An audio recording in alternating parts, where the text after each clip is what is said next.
नमस्कार दोस्तों, एनएस ज्योतिष में आपका फिर से स्वागत है। आज हम बात करेंगे सिंह लग्न यानी कि लियो एस्टेंडेंट का फरवरी 2025 आपके लिए कैसा रहेगा, ये हम लोग जानेंगे। अगर आपने सिंह लग्न का जनवरी 2025 का मासिक फलादेश एवं उपाय नहीं देखा है तो ऊपर दिए हुए आई बटन पर क्लिक करें। देखिए, ये वाला जो भाव होता है ना, इस भाव को लग्न भाव कहते हैं। इस भाव पे अगर 5 नंबर लिखा हुआ है तो ये सिंह लग्न वाले जातकों की पत्रिका है। आइए देखते हैं शुरुआती तौर पे कौन कौन से ग्रह आपके किस किस भाव में बैठे हुए हैं। तो केतु आपके दूसरे भाव में बैठे हुए हैं, सूर्य बुध आपके 6वें भाव में बैठे हुए हैं, चंद्रमा शनि आपके 7वें भाव में बैठे हुए हैं, राहु और शुक्र आपके 8वें भाव में बैठे हुए हैं, गुरुदेव आपके 10वें भाव में बैठे हुए हैं और मंगल आपके 11वें भाव में बैठे हुए हैं। लग्न अगर हम लोग देखें तो देखिए, लग्न पे आपके शनिदेव की दृष्टि पड़ रही है 17 जनवरी 2023 से, और आपके लग्न पर जो दृष्टि शनिदेव की जो पड़ेगी वो 29 मार्च 2025 तक पड़ेगी। तो आपके स्वभाव में थोड़ा आलस्य रह रहा होगा और ये आलस्य 29 मार्च 2025 तक रहेगा। वहीं देखिए, सूर्य की दृष्टि 12 फरवरी से पड़ेगी और बुध की 11 फरवरी से पड़ेगी। और देखिए, आपके 7वें भाव में बुध आदित्य योग का निर्माण हो रहा है 12 फरवरी से। तो 12 फरवरी से लग्न पे देखिए, आपके सूर्य जो है आपके लग्न के ही स्वामी है, जो कि 7वें भाव में विराजमान है। सूर्य आपके लग्न पे ही दृष्टि डाल रहे हैं। समझदारी सोच समझ करके तो निश्चित तौर पर आप निर्णय लेंगे, बुद्धिमानी से निर्णय लेंगे और आपका फोकस आपके स्पाउस को लेकर के रहेगा। 12 फरवरी से भागीदारी में काम कर रहे हैं, भागीदार को लेकर के आपका फोकस रहेगा। दूसरे भाव में आपके केतु विराजमान है, गुरुदेव की दृष्टि पड़ रही है और मंगल की दृष्टि पड़ रही है, और आपके दूसरे भाव के स्वामी आपके 6वें भाव में विराजमान है। देखिए, दूसरा भाव जो होता है वो होता है आपके वाणी कुटुंब कोष का होता है। केतु आपके दूसरे भाव में विराजमान है, तो यहां पे देखिए 2 चीजें आपके लाइफ में होंगी। एक तो आपके अचानक धन हानि और दूसरी आपके अचानक धन लाभ, दोनों चीजें होंगी। और गुरुदेव की दृष्टि में केतु है तो निश्चित तौर पर लाभ भी आपको होगा और आपका सेविंग्स होगा। हालांकि यहाँ पे देखिए, मंगल की दृष्टि 21 जनवरी से लेकर के 2 अप्रैल तक पड़ेगी। तो आपके परिवार के सदस्य स्वभाव में थोड़ा बहुत एग्रेसिव रहेंगे, विवाद करने का प्रयास करेंगे, विवाद से बचना है। और आपके दूसरे भाव के स्वामी आपके 6वें भाव में विराजमान है 24 जनवरी से लेकर के 2 फरवरी तक। तो 24 जनवरी से 2 फरवरी तक अगर आप मेडिकल फील्ड से संबंधित काम कर रहे हैं, यानी कि डॉक्टर हैं, फार्मासिस्ट हैं, या फिर मेडिकल इक्विपमेंट का बिजनेस कर रहे हैं, या फिर बैंक रिकवरी सिक्योरिटी सप्लाई से संबंधित काम कर रहे हैं, तो आपके लाभ के योग तो निश्चित तौर पर बन रहे हैं। और जब आपके दूसरे भाव के स्वामी आपके 7वें भाव में 11 फरवरी से विराजमान होंगे, तो 11 फरवरी से अगर आपका काम भागीदारी में कर रहे हैं, यानी कि भागीदार के साथ अगर आप काम कर रहे हैं, तो भागीदार द्वारा आपके काम में कुछ ना कुछ ऐसा बेनिफिट होगा जिससे कि आपका लाभ होगा, और आपकी स्पाउस द्वारा भी आपके लाभ के योग बन रहे हैं। और वहीं जब आपके दूसरे भाव के स्वामी आपके 8वें भाव में 27 फरवरी से विराजमान होंगे, पहली चीज तो ये परिवार के सदस्य की थोड़ी बहुत तबियत बिगड़ सकती है, और आपके अचानक धन हानि और अचानक धन लाभ के योग भी बना रहे हैं। पैसा सोच समझ के खर्च करना है 27 फरवरी से। जो लोग भी लॉटरी से संबंधित काम करते हैं, सट्टा से संबंधित काम करते हैं, या फिर शेयर ट्रेडिंग से संबंधित काम कर रहे हैं, यहां पे आपके लाभ के योग 27 फरवरी से बन रहे हैं। तीसरे भाव में आपके कोई ग्रह नहीं है, ना ही किसी ग्रह की दृष्टि पड़ रही है, और आपके तीसरे भाव के स्वामी आपके 8वें भाव में विराजमान है। देखिए, तीसरा भाव जो होता है वो होता है आपके स्वयं के पराक्रम, धैर्य, छोटे भाई बहन, पड़ोसी, डेली के प्रवास का होता है। तीसरे भाव के स्वामी आपके 8वें भाव में विराजमान है 28 जनवरी से। तो 28 जनवरी से हिम्मत में आप थोड़ी बहुत कमी महसूस करेंगे, पराक्रम में आप कमी महसूस करेंगे। छोटे भाई बहन की थोड़ी बहुत स्वास्थ्य बिगड़ सकती है, छोटे भाई बहन की स्वास्थ्य का आप ध्यान दें। और आपके पड़ोसी से भी छोटे मोटे मनमुटाव हो सकते हैं, इस चीज का आपको ध्यान देना है, मनमुटाव से बचना है। चौथे भाव में आपके गुरुदेव की दृष्टि पड़ रही है और शनिदेव की दृष्टि पड़ रही है, और आपके चौथे भाव के स्वामी आपके 11वें भाव में विराजमान है। देखिए, चौथा भाव जो होता है वो होता है आपके सुख, माता, घर, वाहन का होता है। देखिए, चौथे भाव के स्वामी आपके 11वें भाव में विराजमान है और वक्री भी है 21 जनवरी से लेकर के 2 अप्रैल 2025 तक, और गुरुदेव की दृष्टि भी आपके चौथे भाव में पड़ रही है। तो जो भी लोग ट्रांसपोर्ट रियल एस्टेट से संबंधित काम करते हैं, जैसे कि नई पुरानी गाड़ी खरीदना बेचना, car detailing, car accessories, property खरीदवाना बेचवाना, या कोई भी घर वाहन से संबंधित काम कर रहे हैं, आपके काम से आपके लाभ के योग तो निश्चित तौर पर बन रहे हैं, पर यहाँ पे काम में बीच बीच में थोड़ी बहुत बाधाएं आपको देखने मिलेंगी। हालांकि आप काम में बाधाएं आपके आएंगी, पर आपके काम में आपको बढ़ोतरी भी देखने मिलेगा। पांचवें भाव में आपके कोई ग्रह नहीं है, पर यहां पे देखिए मंगल की दृष्टि आपके पांचवें भाव में पड़ रही है और आपके पांचवें भाव के स्वामी आपके 10वें भाव में विराजमान होकर के केंद्र त्रिकोण राजयोग का निर्माण किए हुए हैं। देखिए पांचवा भाव जो होता है वो होता है आपके संतति, प्रेम, पढ़ाई, साधना का होता है। मंगल की दृष्टि आपके पांचवें भाव में पड़ रही है। जो स्टूडेंट्स हैं उनको अपने स्वभाव में एग्रेशन नहीं लाना है। जो भी एजुकेशन इंस्टीट्यूट में जा रहे हैं, यानी कि स्कूल जा रहे हैं, कॉलेज जा रहे हैं या फिर ट्यूशन जा रहे हैं, कोई भी एजुकेशन इंस्टीट्यूट यानी कि पढ़ाई संबंधित कोई काम से अगर निकल रहे हैं तो विवाद से बचें। प्रेम संबंध आपका चल रहा है, यानी कि आपके प्रेमी या प्रेमिका है, वे भी स्वभाव में थोड़ा बहुत एग्रेसिव रहेंगे, विवाद हो सकता है, विवाद से बचने का प्रयास करें। हालांकि देखिए यहाँ पे आपके पांचवें भाव के स्वामी आपके 10वें भाव में विराजमान है और केंद्र त्रिकोण राजयोग का भी निर्माण किए हुए 1 मई 2024 से और 14 मई 2025 तक ये निर्माण रहेगा। तो जो भी लोग एजुकेशन फील्ड से संबंधित काम कर रहे हैं उनके काम में उनको निश्चित तौर पर बढ़ोतरी देखने मिल रहा होगा। जो भी स्टूडेंट्स पार्ट टाइम जॉब का प्रयास कर रहे हैं उनके लिए भी फेवरेबल समय और उनके पढ़ाई को लेकर के भी उनको निश्चित तौर पर पॉजिटिव रिजल्ट मिलेगा। 6वें भाव में आपके सूर्य विराजमान है और बुध विराजमान है। गुरुदेव की दृष्टि पड़ रही है और मंगल की दृष्टि भी आपके 6वें भाव में पड़ रही है। देखिए 6वां भाव जो होता है ना वो होता है आपके रोग, ऋण, शत्रु, मामा, मौसी का होता है। 6वें भाव में जो आपके बुध आदित्य योग का निर्माण हो रहा है ना, तो यहाँ पे देखिए 6वें भाव में बुध आदित्य योग को उतना शुभ नहीं माना जाता है। अब आपके शत्रु को लेकर के आपका फोकस रहेगा, हेल्थ को लेकर के आपका फोकस रहेगा 13 जनवरी से लेकर के 11 फरवरी तक। और गुरुदेव की दृष्टि भी आपके 6वें भाव में पड़ रही है, तो आपके शत्रु कॉम्पिटिटर निश्चित तौर पर बढ़े होंगे।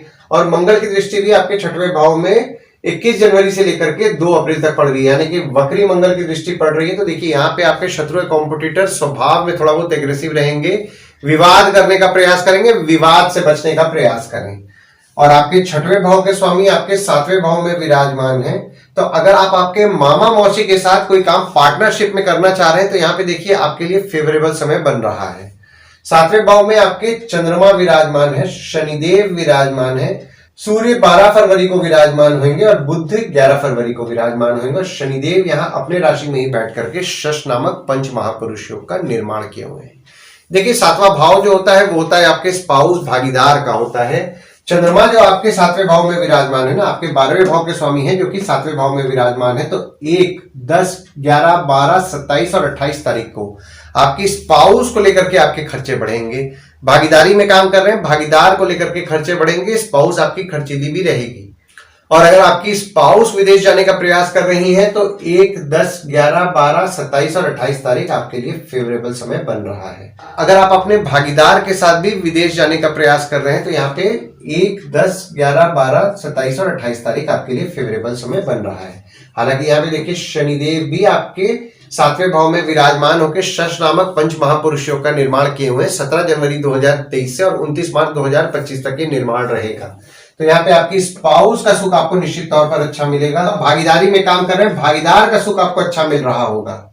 और 7वें भाव में आपके बुध आदित्य योग का जो 12 फरवरी से निर्माण हो रहा है, तो आपकी स्पाउस भी समझदारी और बुद्धिमानी से निर्णय लेंगी और आप भी समझदारी और बुद्धिमानी से निर्णय लेंगे।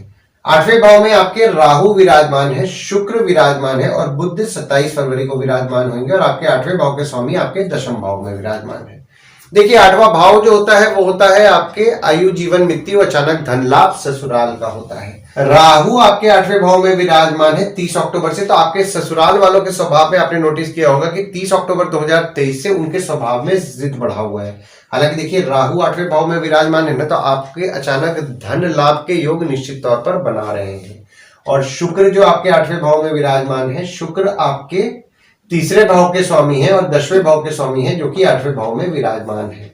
तो देखिए 28 जनवरी से ना काम में थोड़ी बहुत बाधाएं आपको देखने मिलेगी, पराक्रम में आप थोड़ी बहुत कमी महसूस करेंगे और पिता की स्वास्थ्य का भी आपको ध्यान देना है। पिता की स्वास्थ्य थोड़ी बहुत बिगड़ सकती है। जो भी लोग जमीन से नीचे से संबंधित काम कर रहे हैं उनके काम में उनको बढ़ोतरी देखने मिलेगा। और बुध भी आपके 27 फरवरी को जब विराजमान होंगे तो बुध आपके 2रे भाव के स्वामी हैं और आपके 11वें भाव के स्वामी हैं जो कि 8वें भाव में 27 फरवरी से विराजमान हो रहे। तो जो भी जमीन से नीचे से संबंधित काम कर रहे हैं ना, जैसे कि माइंस हो गया या कोई भी जमीन से नीचे से संबंधित अगर आप काम कर रहे हैं तो इनकम भी आपका निश्चित तौर पर बढ़ेगा।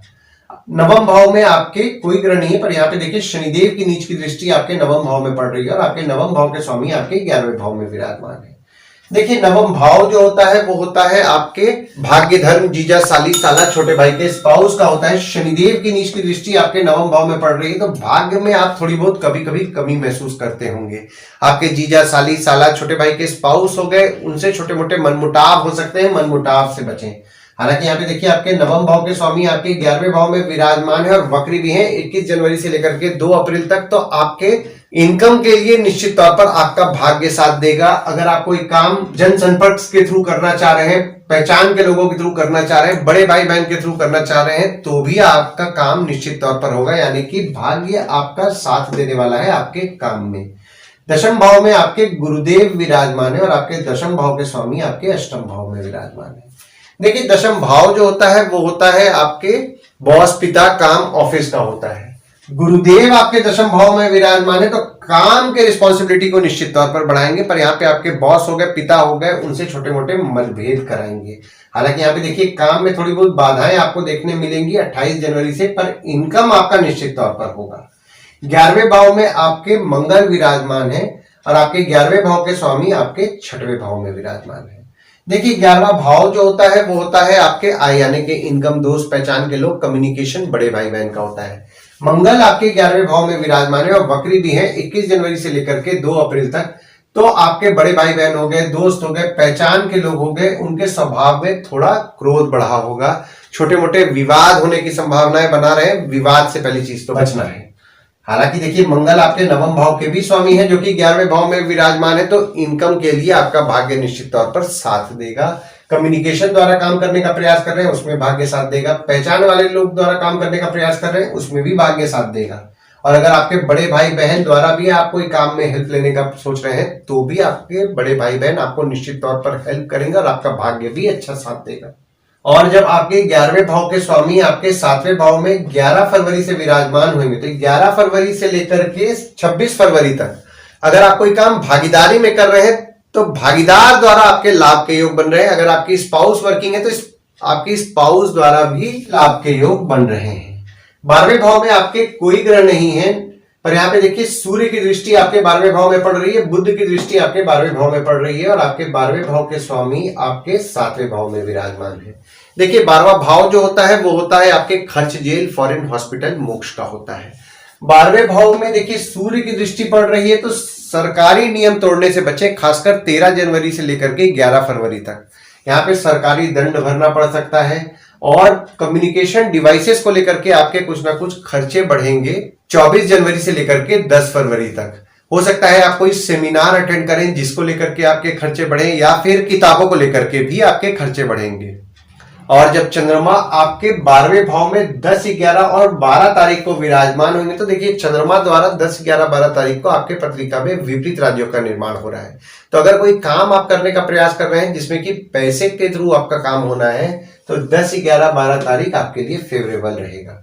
हालांकि यहाँ पे देखिए आपके आरोग्य पे कुछ ना कुछ खर्चे बढ़ेंगे और पांव के तलवे में भी दर्द की समस्या आपको 10, 11, 12 तारीख को हो सकती है। तो ओवरऑल अगर मैं देख रहा हूं ना फरवरी का महीना तो इनकम निश्चित तौर पर आपको होगा। हालांकि काम भी आपके बढ़ोतरी आपके काम में होगा, पर काम में थोड़ी बहुत बाधाएं आपको देखने मिलेंगी, काम में थोड़ी बहुत रिकावटें बीच बीच में आपको देखने मिलेंगी, पर काम में आपके बढ़ोतरी होगा और इनकम के लिए भी ये महीना आपके लिए अच्छा है। जो लोग ट्रांसपोर्ट, रियल एस्टेट से संबंधित काम कर रहे हैं उनके लिए तो बहुत ही अच्छा ये समय रहने वाला है। आइए अब हम लोग ये समझने का प्रयास करते हैं कि इस महीना में गुड डेट्स आपके लिए कौन से रहेंगे और बैड डेट्स आपके लिए कौन से रहेंगे। तो गुड डेट्स वो डेट्स होते हैं जिस दिन अगर आप कोई नया काम करना चाह रहे हैं, कोई कंपनी में एग्रीमेंट हो रहा है, कोई कंपनी में आपके ज्वाइनिंग हो रहा है, या फिर अगर आप कहीं बाहर जाने का प्लान कर रहे हैं, कोई भी अच्छा काम करना चाह रहे हैं तो इस डेट्स को आप कंसिडर कर सकते हैं। तो डेट्स हो जाते हैं 10 से 12 तारीख, 25 तारीख और 26 तारीख। वहीं बैड डेट्स में अगर आप कहीं बाहर जाने का प्लान कर रहे हैं, कोई कंपनी में आपके एग्रीमेंट हो रहा है, कोई कंपनी में आपके ज्वाइनिंग हो रहा है, या फिर अगर आप कोई नया सामान खरीदना चाह रहे हैं, कोई भी अच्छा काम करना चाह रहे हैं तो इस डेट्स को आप अवॉइड कीजिए। तो डेट्स हो जाते हैं 4 तारीख, 5 तारीख, 13 तारीख और 14 तारीख। इस डेट्स को आप कहीं लिख के रख लीजिए ताकि आपके ध्यान में रहे। और उपाय में आपको हनुमान चालीसा, बजरंग बाण, सुंदरकांड का पाठ करना है, ओम गणपते नमः का जाप करना है। और मंगलवार के दिन अगर आप गणपति मंदिर या हनुमान मंदिर रेगुलर बेसिस पे जा रहे हैं तो आपको निश्चित तौर पर अच्छा लाभ होगा। और देखिए यहाँ पे शनिदेव की नीच की दृष्टि भी आपके नवम भाव में पड़ रही है, जिसके कारण जैसा भाग्य आपका साथ देना चाहिए वैसा साथ नहीं दे रहा है। तो शनिवार के दिन अगर आप किसी नीडी पीपल को कुछ तला छना चीज खिला रहे हैं, या शनिवार के दिन आप शनिदेव के मंदिर जा रहे हैं, शनिदेव को तेल चढ़ा रहे हैं और तेल चढ़ाते समय ओम शं शनिश्चराय नमः का जाप कर रहे हैं, तो ये उपाय लाभदायक रहेगा। आशा करता हूं इस वीडियो में दी हुई जानकारी आपको पसंद आई होगी। अगर आप हमें YouTube पे देख रहे हो और ये वीडियो आपको पसंद आया हो तो इस वीडियो को लाइक कीजिए, चैनल को सब्सक्राइब कीजिए, नोटिफिकेशन बेल जरूर दबाइए। और अगर आप हमें फेसबुक पेज पे देख रहे हैं तो फेसबुक पेज को लाइक कीजिए और फॉलो कीजिए। धन्यवाद दोस्तों, कल फिर मिलेंगे एक नए वीडियो के साथ।